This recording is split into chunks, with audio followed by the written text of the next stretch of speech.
இந்த வீடியோ பார்த்துட்ருக்க எல்லாருக்கும் என்னுடைய வாழ்த்தும் நன்றியும். இந்த தாயத்து இணை வைப்பு இதை பற்றியெல்லாம் ஏற்கனவே நம்ம வீடியோ போட்டிருக்கோம். டிஸ்கிரிப்ஷனில் அதோட லிங்க் இருக்குது. அதை பார்த்துட்டு அப்புறம் இந்த வீடியோ பார்த்தீங்கன்னா புரிஞ்சுக்கிறதுக்கு உங்களுக்கு கொஞ்சம் ஈஸியாக இருக்கும். இந்த வீடியோவில் தாயத்து உண்மையாலுமே ஒர்க் ஆகுமா, அதில் சக்தி இருக்கா இல்லையா, அதை பற்றி நம்ம பார்ப்போம். இந்த தாவீஸை அசாதாரண சக்தியாக இதை நம்புகிறவங்க சொல்கிறாங்க. ஆனால் இதில் என்ன இருக்குதுன்னு நீங்கள் ஓப்பன் பண்ணி பார்த்தீங்கன்னா ஒரு தகுடோ அல்லது ஒரு பேப்பரில் ஏதாவது உருதுலையோ அரபிலையோ எழுதியிருக்கோம், அவ்வளோதான். இந்த தாயத்தை ரெடி பண்ணி சேல்ஸ் பண்ணுறவங்க ஏமாத்துறதுல ஒரு பரிணாம வளர்ச்சி அடைஞ்சிட்டாங்க அப்படின்னு நம்ம சொல்லலாம். ஏன் அப்படின்னா ஒரு 30 வருஷத்துக்கு முன்னாடி நியூஸ் பேப்பரு, பஸ் டிக்கெட்டு போன்ற கையில் எதெல்லாம் கிடைக்குதோ எல்லாத்தையும் வச்சு தாயத்து பண்ணிகிட்டு இருந்தாங்க. ஆனால் காலப்போக்கில் அதெல்லாம் சரி வராது அப்படின்னு கொஞ்சம் அப்டேட் ஆனாங்க. உருதுலையும் அரபிலையும் ஏதாவது எழுதி அதை தாயத்தாக மாற்றினாங்க. அதில் அப்படி என்ன தான் எழுதியிருக்கு அப்படின்னு நம்ம ஆராய்ச்சி பண்ணி பார்த்தாலும் இப்லீஸ், ஷைத்தான், ஃபெரவுன் அப்படின்னு இஸ்லாமிய வரலாற்றில் இருக்கிற எதிரிகளுடைய பேரை தான் அதில் எழுதி வச்சுருப்பாங்க. குரான் ஹதீஸ் வசனமெல்லாம் எதுவும் பெருசாக இருக்காது. இது எந்த அளவுக்கு ஒரு மூட நம்பிக்கையாக இருக்குது அப்படின்றத நீங்கள் யோசிச்சு பாருங்கள். இன்னும் இன்றைய காலகட்டத்தில் இப்போ எப்படி இருக்குது கரண்ட்டில் அப்படின்னா, நான் இதுக்கு முன்னாடி சொன்னதெல்லாம் மக்கள் ஓரளவுக்கு கண்டுபிடிச்சிடுறாங்க, தெளிவடைஞ்சிக்கிட்டே இருக்காங்க அப்படின்ட்டு குரான் வசனத்தையே எழுதி அதை தாயத்தாவும் மாற்றி இப்போ சேல் பண்ணிகிட்டு இருக்காங்க. நிறைய மக்கள் என்ன நினைக்கிறாங்க, குரான் வசனம் எழுதியிருக்கு அப்போ இது பவரு அப்படின்னு நினச்சிக்கிறாங்க. ஒரு விஷயத்தை நம்ம நல்லா புரிஞ்சுக்கணும். குரான் இறைவனிடமிருந்து வந்தது வெறுமனே சடங்குக்காக இல்லை. எழுதி தொங்க விடுறதுக்கோ மந்திரிச்சு கட்டுறதுக்கோ குரான் அருளப்படவில்லை. அதை வாழ்க்கையில் நடைமுறைப்படுத்துறதுக்கும் இந்த உலகத்தில் இருக்க மனிதர்களுடைய நல்வாழ்வுக்கும் தான் அல்லாஹ் கிட்ட இருந்து குரான் வந்தது. இன்ஃபேக்ட் இந்த தாயத்து மாதிரியான மூட நம்பிக்கையை ஒழிக்கவும் தான் குரான் வந்தது. ஆனால் அந்த குரானுடைய வசனத்தையே எழுதி இன்னைக்கு தாயத்தா விற்பனை செஞ்சுக்கிட்டு இருக்க ஒரு அவல நிலை சமூகத்துக்கு வந்துருச்சு. இந்த மாதிரி கஷ்டத்துலேருந்து காப்பாற்றும் அப்படின்னு நம்ம பிரச்சனையை தீக்கும் அப்படின்னு நம்மளுடைய நம்பிக்கையை ஒரு பொருள் மேலே வைக்கிறோமே, ஆனால் உண்மையாலுமே நம்ம கஷ்டத்தை யார் தீப்பா? யோசிச்சு பாருங்கள். இதோ படைத்த இறைவனுடைய வசனத்தை கேளுங்க. அல்லாஹ் உனக்கு துன்பத்தை ஏற்படுத்தினால் அவனை தவிர அதை நீக்குபவன் யாரும் இல்லை. குரானில் 6வது அத்தியாயம் 17வது வசனம். நமக்கு கஷ்டம் தரதும் இறைவன் தான், நம்மளை பண்படுத்துறதுக்காக. அதே சமயம் அந்த கஷ்டத்திலிருந்து நம்மை காப்பாற்றுபவனும் அல்லாவை தவிர வேறு எதுவும் இல்லை. இந்த ஒரு விஷயத்தை நம்ம மனசில் ஆழமாக பதிய வைக்கணும். அல்லாவை தவிர வேறு யாரும் நம்மை கஷ்டத்திலிருந்து காப்பாற்ற முடியாது. அப்போ ஒரு தாவீஸ் மேலே, தகுடு மேலே, ஒரு தாயத்து மேலே நம்மளுடைய நம்பிக்கையை வைப்பது ஒரு விரோதமான ஒரு செயல். இப்போ நம்ம மக்களுக்கு ஒரு கேள்வி வரும், கயிறுலாம் நம்மளை காப்பாற்றுறதுன்னு சொல்கிறீங்க, ஆனால் அது கட்டினா எங்களுக்கு நோய் குணமாகுது, நாங்கள் நினச்சது நடக்குது அப்படின்னு சொல்லுவாங்க. இதை புரிஞ்சுக்கிறதுக்கு நான் உங்களுக்கு ஒரு சம்பவத்தை சொல்கிறேன். ஒருத்தர் தலைவலின்னு ஒரு டாக்டர்கிட்ட போனார். டாக்டர் பார்த்துட்டு இது சாதாரண தலைவலி தான், கொஞ்ச நேரம் தூங்கி ரெஸ்ட் எடுத்தால் சரியாக போயிடும்னு சொல்கிறாங்க.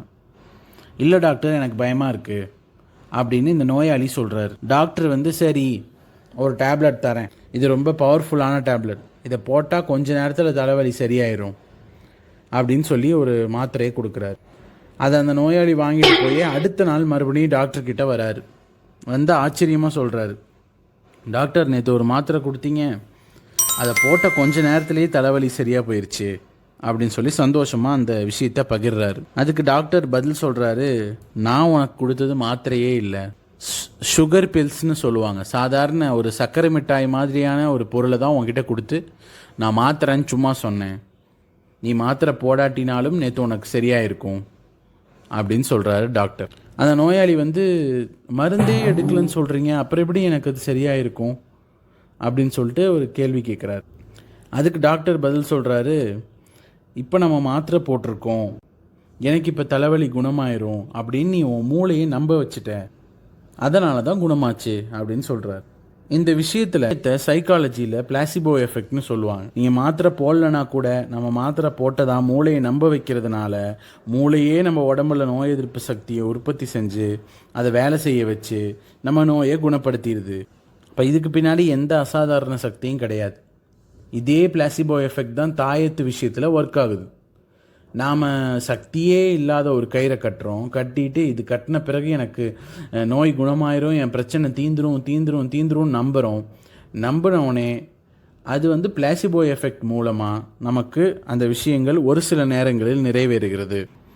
இப்போ இந்த விஷயத்தை கேட்டாலும் நம்ம மக்களுடைய மனசு ஏற்றுக்காது. உடனே பிளாசிபோ எஃபெக்ட் மூலமாக நல்லது இருக்குல்ல, அப்போ இந்த தாயத்து ஒர்த்து தானே, இந்த தாயத்து உண்மையானது தானே, இதில் சக்தி இருக்குது தானே அப்படின்னு மறுபடியும் ஒரு கேள்வி கேட்பாங்க. ஆனால் இங்கே தான் ஒரு பெரிய பிரச்சனை இருக்குது. மருத்துவத்தில் மருந்தில்லாத ஒன்றை மருந்தாக நம்ம நம்பி எடுக்கும்போது பெரும்பாலும் பிளாசிபோ எஃபெக்ட் நல்லா ஒர்க் ஆகும், இதில் பிரச்சனை இல்லை. ஆனால் தாயத்து, மந்திரிச்ச தகடுன்னு இதை போன்றவைகளை நம்ம நம்புகிறப்ப பிளாசிபோ எஃபெக்ட் கண்டிப்பாக ரிவர்ஸ் ஆகும். இது சைக்காலஜியில் நோசிபோ எஃபெக்ட்னு சொல்லுவாங்க. அது எப்படின்னா, இந்த தாயத்து இருக்கிற வரைக்கும் தான் உங்கள் மனசு வந்து நம்ம நல்லா இருக்கோம் அப்படின்னு நினைக்கும். இந்த தாயத்து, தகடு, தாவீஸு இதெல்லாம் உங்ககிட்ட இல்லைன்னா நீங்கள் வீக் ஆகிட்டதா, ஒரு பலவீனம் ஆகிட்டதா நீங்கள் உணர்வீங்க. தாயத்து போட்டால் தான் எல்லாம் கரெக்டாக நடக்குது, இல்லைன்னா நடக்க மாட்டேங்குது அப்படின்னு நீங்கள் உணர்ந்து தாயத்தை அணிஞ்சிட்டே இருப்பீங்க. ஒருவேளை அது உங்ககிட்ட இல்லாமல் போயிடுச்சுன்னா பலவீனமாயிருவீங்க, வீக்காக ஃபீல் பண்ணுவீங்க. அதனால தான் ஒரு சில டைம் வந்து நீங்கள் சரி வரல, கட்டியிருக்கோம், நோயே குணமாகலை அப்படின்ட்டு அதை செஞ்சவங்கள்ட்ட நீங்கள் போய் கேட்டிங்கன்னா அவங்க சொல்லுவாங்க, தாயத்தை நீங்கள் கீழே போட்டிருப்பீங்க, தாவீஸில் தீட்டுப்பட்டிருக்கும், இல்லைனா அதை கலட்டி வச்சுட்டு திரும்ப போட்டிருப்பீங்க அப்படின்லாம் சொல்லுவாங்க. இவங்கெல்லாம் என்ன சொல்ல வராங்க, தாயத்து இருந்தால் தான் நீ நல்லா இருப்ப, தாயத்து இல்லைன்னா நீ அவ்வளோதான் அப்படின்னு சொல்லி தாயத்து கழட்டி வச்சின்னா உனக்கு ஏதாவது ஆயிரும், அதில் தீட்டு அப்படின்னு சொல்லி பயமுறுத்தி இதன் மூலமாக அவர்கள் சம்பாதித்து கொண்டிருக்கிறார்கள். இந்த தாவீஸு, தகடு கான்செப்டை நீங்கள் நம்புனீங்கன்னா நீங்கள் வீக் ஆகிடுவீங்க. ஸ்ட்ராங் ஆகிற மாதிரி தெரியும், ஆனால் வீக் ஆகிடுவீங்க. இதை கழட்டி எரிஞ்சிட்டு தாயத்தெல்லாம் வேஸ்ட்டுப்பா அப்படின்னு நீங்கள் வாழ்ந்தீங்கன்னா உங்களுக்கு எதுவுமே ஆகாது. இந்த நோசிபோ எஃபெக்டை தான், இந்த மனோதத்துவ உண்மையை தான் ரசூலுல்லாஹி ஸல்லல்லாஹு அலைஹி வஸல்லம் அவங்க அழகாக நமக்கு ஒரு சம்பவத்தில் சொல்கிறாங்க. நபி ஸல்லல்லாஹு அலைஹி வஸல்லம் அவங்க ஒரு மனிதரை பார்க்குறாங்க. அவருடைய ஷோல்டருக்கு கீழே ஒரு மஞ்சள் நிற வளையம் போட்டிருக்காரு. இது என்னது அப்படின்ட்டு அவர்கிட்ட ரசூல்லா கேட்குறாங்க. அதுக்கு அந்த மனிதர், எனக்கு நோய் ஏற்பட்டுருச்சு, அது சரியாகணும்னு தான் இந்த வளையம் போட்டிருக்கேன் அப்படின்னு சொன்னார்.